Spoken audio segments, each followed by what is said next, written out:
Olá, meus caros, tudo bem? Bom dia, boa tarde, boa noite. Para nós aqui hoje, uma bela tarde de feriado de Corpus Christi. Tudo bom, gente? Tudo bom, Jorge? Tudo bom, Carl? Tudo bom, Tudo Robson? Boa tarde, 100%. boa tarde.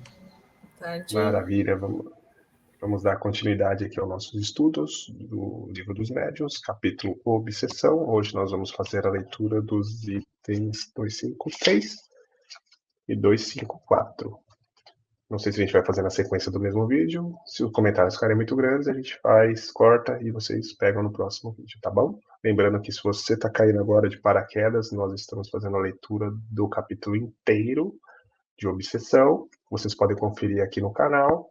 Se vocês gostarem do conteúdo, se inscrevam, deem joinha, aquela coisa bonita da caridade, que ajuda muita gente, além de nós mesmos.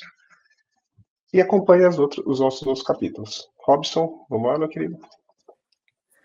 Muito bem, Tiago. Então, capítulo 23, sobre obsessão, o item 253, Kardec fala assim: é preciso, além disso, se guardar de atribuir à ação direta dos espíritos todos os dissabores que podem acontecer. Muitas vezes eles são a consequência da negligência ou da imprevidência. Um fazendeiro nos escreveu que, havia 12 anos, toda espécie de infelicidade lhe atingia em relação aos seus animais. Ora eram suas vacas que morriam ou não davam mais leite, ora eram seus cavalos, seus carneiros, seus porcos. Fez muitas novenas que não remediaram o mal, assim como as missas que fez rezar e os exorcismos que fez praticar. Então, segundo a crença dos camponeses, persuadiu-se de que fora lançado um feitiço sobre seus animais.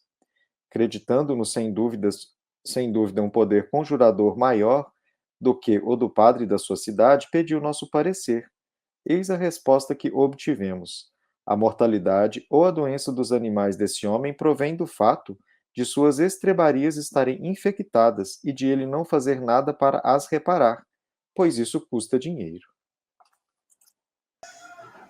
Tem um ponto, né, para ser bem muito sucinto, assim, que explica por demais o que eu venho acompanhando como terapeuta, como espírita já há 19 anos. A gente pede muita coisa, mas a gente investe pouquíssima coisa. Veja que no caso desse irmão, ele tirava dos animais, tirava. Só que ele nunca deu condições para os animais terem o descanso para a produção. E isso provém de uma época também onde se achava que os animais, e isso se acha até hoje em muitos locais, que os animais não possuem alma, que não são nossos irmãos. E aqui está claríssimo que tudo o que nós pedimos tem que ter uma contrapartida nossa. Então, se algo não está indo como desejamos, o que eu não tenho feito para mudar a condição? Porque se não é fácil dizer, veja que facilidade seria, realmente tem uma maldição. Vamos ter que fazer muitas novenas e muitas orações nas terras, então tudo estará resolvido.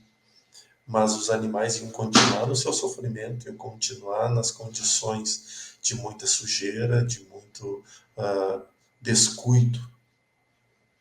Então, se a gente começar a tomar esse cuidado, mas principalmente para nós, né? Aqui nós temos o exemplo de um camponês, de um trabalhador, mas em nós, na nossa vida, o que nós não estamos cuidando da nossa casa? O que nós não estamos cuidando de nós para estar ocorrendo o que ocorre? Isso muitas vezes poderá ser um bom indício de, de questões de obsessão, mas acima de tudo, de ver que nem tudo provém dos espíritos.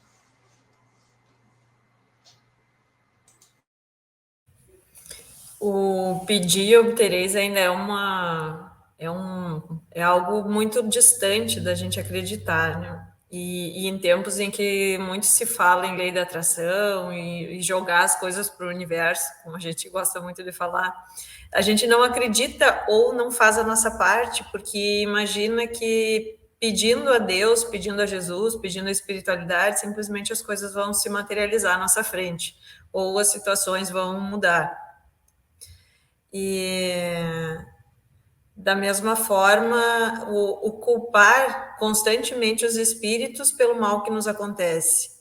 Tudo é obsessor, tudo é um espírito maligno que está do nosso lado, ou um inimigo do passado. Mas o que faz com que eles sejam atraídos por nós? Onde está a nossa fé? Onde está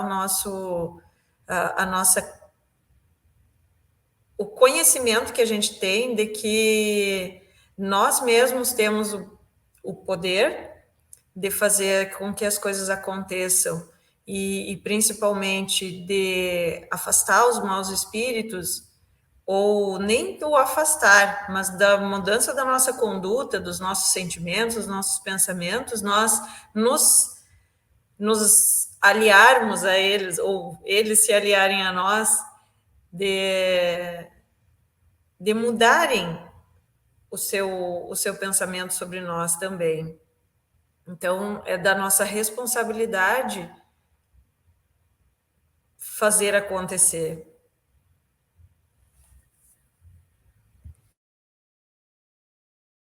Eu não tenho nada para acrescentar, Robson. Você falou também não. Eu ia destacar essa parte que a gente tem mania de terceirizar tudo, né? Mas a Carla ilustrou muito bem. Por mim é isso. Podemos ir para o próximo Então, item. vamos seguir. 254, Kardec faz uma lista de perguntas mais comuns, como se fosse a FAQ da obsessão. FAQ é Frequent Asked Questions. Né? Então, as perguntas mais questionadas sobre obsessão. Então, ele diz assim: terminaremos esse capítulo com respostas dadas pelos espíritos a algumas questões em apoio ao que dissemos. Então, a primeira questão: por que alguns médiuns não podem se desembaraçar dos espíritos maus que se ligam a eles, e como os bons espíritos que chamam não são poderosos o suficiente para afastar os outros e se comunicar diretamente? Resposta: não é o poder que falta ao bom espírito. Muitas vezes é o médium que não é forte o bastante para possibilitar esse auxílio. Sua natureza se presta melhor a algumas relações. Seu fluido se identifica antes com o espírito do que com o outro. É o que dá um grande domínio àqueles que querem abusar disso. Eu quero começar comentando isso, né? Que eu lembro que tem pouco tempo teve um ouvinte que questionou sobre ele sempre ter incorporado espíritos sofredores e que na casa espírita que ele trabalhava tinha alguns dirigentes que enxergavam isso assim: é porque você é mais denso ou você é mais, não usar a palavra atrasado, né, mas quase isso. Então você só incorpora espíritos densos, né? E por isso você não pode incorporar mentores. E na pergunta dele, né, ele direcionava diretamente para o Jordelei, assim: será que um dia eu vou incorporar mentores, né? Porque como se fosse uma coisa incompatível. E a gente vê que tem muito de um preconceito por trás dessa fala, né? Porque muitas vezes é muito mais caridoso eu incorporar o sofredor que precisa de uma ajuda e que precisa daquela oportunidade, do que incorporar um mentor que teria vários meios de se comunicar, né? Eu achei bonita essa colocação. Mas eu acho que então tem um pouquinho a ver, né? Essa fala do Kardec aqui nesse item com essa dúvida, né, desse irmão. Sim, tem muita coisa que a gente não consegue entender. E a gente, que eu me refiro aos próprios médiuns, quando alguém recebe a mensagem do mentor, nossa, ficam todos felizes, assim, uau, né? Espírito superior. E é bom, sem a menor sombra de dúvidas, o quanto é bom receber uma mensagem de um mentor. Mas quando a gente entra no lamaçal, né, para tirar as pessoas que estão ali, que não conseguem sair, que não conseguem respirar, que não conseguem enxergar, e a gente pega elas no colo, tira elas de lá e a gente no final vê que não se sujou. A sensação é 1000 vezes melhor. 1000 vezes melhor. Eu adorava os trabalhos da desobsessão. Quando eu ia para a casa espírita, eu saía muito mais feliz depois dos trabalhos da desobsessão do que depois das palestras e cirurgias do mentor. A sensação interna era diferente. E ambos eu saía descansado, mas num eu saía como se eu realmente tivesse ajudado. No outro eu saía como fui um aparelho. Sentia uma gratidão imensa, mas diferente de quando colocava a mão na massa mesmo. E porque na desobsessão tem que ser nós, tem que ser o nosso coração, tem que ser os nossos sentimentos, tem que ser as nossas ações, tem que ser tudo mais nós. E eu gostava muito disso, gosto muito disso. Só que muitos trabalhadores, eles ainda estão vendo que o médium que faz isso é um médium atrasado. É um médium que não se desenvolveu ao ponto de não dar passividade aos seres superiores. Que é um grande equívoco, né? Porque quem está vindo auxiliar aqueles que sofrem são os espíritos de maior estirpe luminosa. Jesus, Maria, Francisco de Assis e reticências. São esses espíritos que estão lá embaixo, né, na parte mais densa, trabalhando. E nós querendo fugir do auxílio. Esse conceito da mediunidade, acho que ele precisa ser revisto. E que bom que está sendo discutido aqui. Me veio rápido à mente agora, Jorge, quando você contava isso, uma passagem do livro Os Dragões, que a Maria Modesto, ela sai do corpo em desdobramento e já de cara se depara com Bezerra. E ele fala, vamos ao trabalho. E o trabalho deles é resgatar um irmão no meio do lamaçal, do lodo mesmo, de verdade. E tinha um outro irmão deles que era o responsável por fazer o mergulho dentro do lodo, para retirar. Então, só para corroborar isso que você está falando com exemplo, é lá no lodo, no lamaçal, que os grandes espíritos estão trabalhando, né? E poder ajudar esse trabalho de qualquer forma, pode ser da forma mais simples, mas se for só orando e emanando energia, já é uma baita honra, acho que para qualquer um.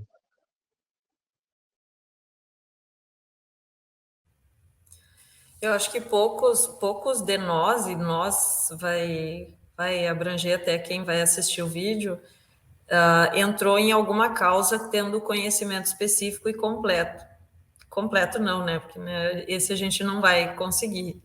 Mas quando a gente inicia, e aí vai dentro daquilo que o Jordelei comentou, sobre as reuniões de desobsessão, logo que a gente inicia num trabalho de mesa mediúnica, de reunião mediúnica, a gente cai muito nesse julgamento, não só o questionamento sobre o que acontece conosco, mas o que acontece com o outro. E aí a gente cai no julgamento de achar que o outro não é evoluído o suficiente, ou não está moralmente desenvolvido, e já começa a rotular o outro, só recebe espírito obsessor, então tá cheio de obsessão, ou tá cheio de maldade no coração. Só recebe espírito sofredor, então tá sempre sofrendo. Então a gente rotula muito as pessoas dessa forma também. E foi uma lembrança que me veio porque realmente eu fiz isso logo no início de participação de reuniões mediúnicas. Eu fazia isso de rotular as pessoas e me rotular também pelos espíritos que eu recebia, que eu fazia comunicação e questionava sobre os outros também e cheguei até a levar a reunião. Então, são coisas que a gente, pelo pouco entendimento que a gente tenha, e a gente acaba caindo no julgamento, a gente acaba caindo no auto-julgamento também. Então, todos nós aqui, muito provavelmente, participamos ou iremos participar, ou participamos em algum momento de grupos mediúnicos, ou seja onde for, mas esse cuidado de se aprofundar constantemente nesse conhecimento, porque é só tendo o conhecimento que a gente começa e vivenciando na prática é que a gente começa a se desenvolver cada vez mais e colaborar realmente. É interessante porque, da mesma forma que, enquanto o Jorge falava, o Tiago lembrou da passagem do livro Os Dragões, né? Enquanto a Carla falava, eu lembrei da passagem do livro Lírios de Esperança, que é como se fosse uma prequel dos dragões, né? É a espiritualidade contando o que acontece antes de ter esse resgate que o Tiago contou, que era ele se preparando para fazer esse resgate. E nessa preparação eles recebem, né, alguns espíritos que tiveram uma falência relativa, e entre esses espíritos tinham vários dirigentes de casa espírita. E aí os mentores explicando para eles, né, especialmente a Maria Modesta e o Dr. Inácio, como que o papel deles é muito importante para o médium conseguir sair vitorioso, porque o dirigente ele é como se fosse a base, é como se ele fosse o leme, né? E o médium é como se fosse a vela, né? Que vai pegar o vento e vai jogar o barco para frente. Mas sem a direção, é como se então esse barco não sabe para onde vai. E se o dirigente ele tem essa visão, igual a Carla disse, né? De repente só criticar, só cobrar do médium, só ver o médium como se fosse uma espécie de ferramenta, né? Tudo que acontece de errado na comunicação, a culpa é do médium. Esse dirigente ele não está fazendo o papel dele, que o papel dele não é de gerente nem de cobrador, o papel dele é de professor, né? De incentivador. Então ele tem que dar essa segurança para o médium, que o médium está num lugar que ele vai ser acolhido e que ele vai poder desenvolver ao máximo as capacidades dele, né? Então, essa é uma questão importante mesmo, e é bem interessante que tenha aparecido dessa forma, né, na nossa discussão. Vamos passar para a próxima pergunta? Tem 18 minutos.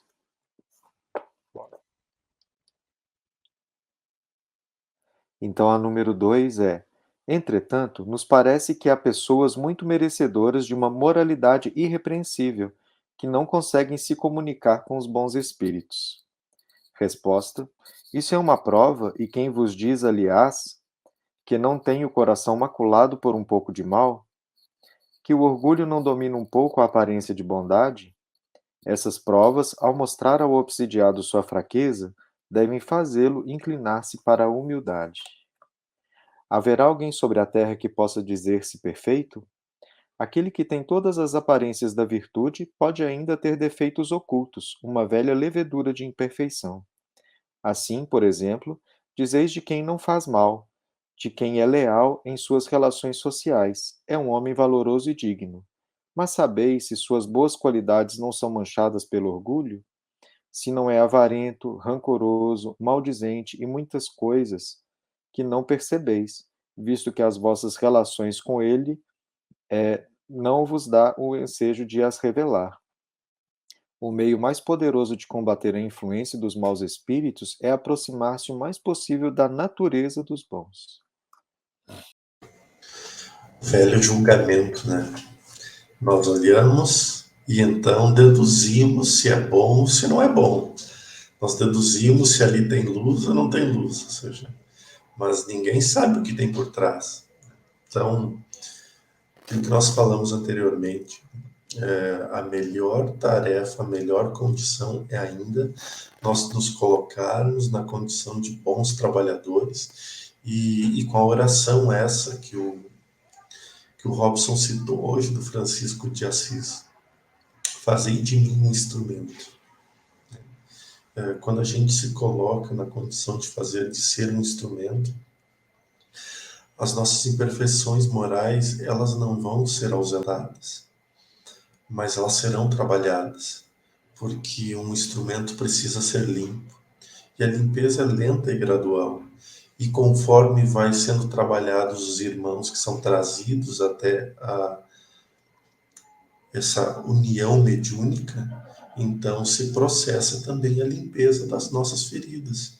Porque para não sei vocês, mas para mim, o exemplo ainda me arrasta mais do que a pesquisa.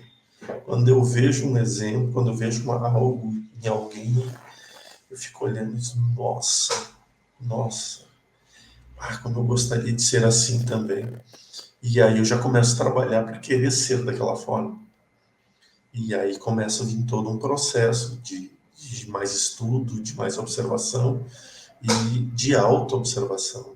Então, o trabalho mediúnico, para mim, ele traz essa vertente, assim, de a gente se entregar mesmo, independente da nossa condição, buscando apenas o melhoramento.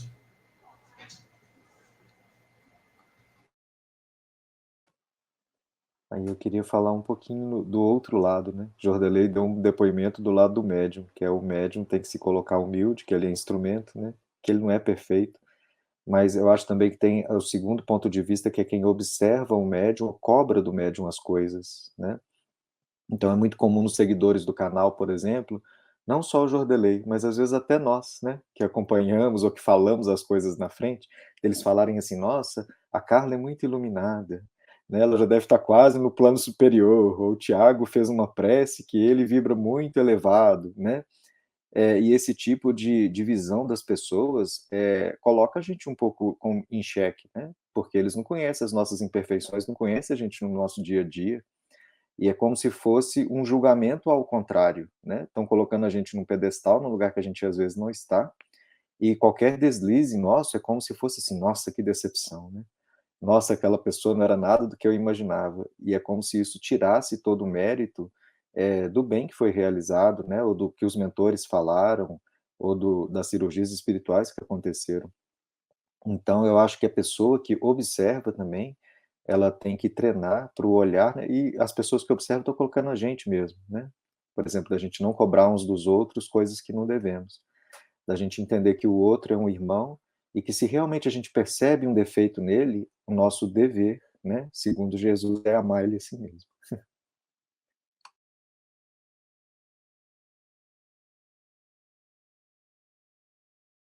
Eu nem tenho muito o que falar desse item aqui, viu, Robson? Nem tenho mesmo. Por coincidência, mas não existe coincidência, né? Um pouquinho antes de eu entrar aqui, eu vi um videozinho, um shortzinho, videozinhos curtos, edição do Chico, mostrando o tamanho da humildade dele. E tem uma parte lá que ele tá num sei lá, algum evento grande, eu não entendi porque é muito curto também, né? Não tem lá o contexto todo, mas é um evento muito grande e o pessoal lá saudando ele. Então, temos aqui a presença iluminadíssima do nosso Santíssimo Chico Xavier aqui. Ele, não, não. E aí a gente tende, né, a projetar sempre no outro aquilo que a gente busca também para nós mesmos, né? Então, vocês estão esse exemplo aí. E eu posso dizer que acho que as preces, para vocês terem ideia, as ditas, as que são ditas mais belas, era quando eu mais precisava ouvir alguma coisa. É quando eu estava na maior escuridão, podemos assim dizer. Não na luz. Né? Então, olhando de fora, a gente pensa que, nossa, que coisa, né? Um jornaleiro iluminado. O Robson, meu Deus do céu, mas lá dentro, todo mundo precisa trabalhar. E como é que a gente agradece? Sempre falo pro Jordelei, né? Que quando a gente recebe alguma coisa boa, qual que é a melhor forma da gente agradecer? Trabalhando mais. Vamos encerrar esse vídeo aqui, então? Ficou comprido, né? Então, até a próxima, gente.